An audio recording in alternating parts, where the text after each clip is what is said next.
ఇగో మీరు మస్తు వెరైటీస్ తినుంటారు. ఎప్పుడైనా ఎగ్ ని ఫ్రీజ్ చేసి ఫ్రైడ్ రైస్ కానీ ఆమ్లెట్ కానీ వేసుకొని తిన్నారా? అయితే ఈ రోజు చేసేద్దాం రండి. ముందుగా ఎగ్స్ ని ఫ్రిడ్జ్ లో పెట్టుకొని డీప్ ఫ్రిజర్ లో పెట్టుకోండి. ఒక రోజంతా ఉంచితే ఇలా గడ్డ కట్టుకొని మనకి క్యూబ్స్ లాగా రెడీ అవుతుంది అనమాట.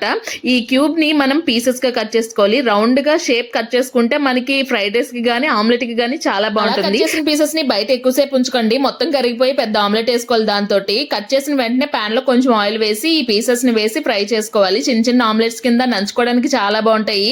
దాని మీద కొంచెం ఉప్పు కారం వేసి బాగా ఫ్రై చేసుకొని ఉంచుకొని దీంతో మనం ఫ్రైడ్ రైస్ చేసుకుంటే ఇంకా బాగుంటుందండి. నేనైతే ఫ్రైడ్ రైస్ చేశాను అనమాట. ఎంత బాగుందంటే చాలా బాగుంది. నాకు తెలిసి వీడియో చూసిన వెంటనే కామెంట్ సెక్షన్ ఓపెన్ చేసి చూస్తారు ఎవరు ఎలాంటి కామెంట్స్ పెట్టారని చెప్పి. ఏం పర్వాలేదండి, ఏదో సరదాగా వీడియో చేసాము. కానీ ఎగ్ ఫ్రైడ్ రైస్ మాత్రం చాలా బాగుందండి. మీకు నచ్చితే ట్రై చేయండి, లేకపోతే వదిలేయండి. మరి ఈ ఎగ్ ఫ్రైడ్ రైస్ వీడియోస్ కోసం వెయిట్ చేయండి. అలాగే మన ఛానల్ ని ఫాలో చేసి సబ్స్క్రైబ్ చేసుకొని లైక్ చేయడం మాత్రం మర్చిపోకండి.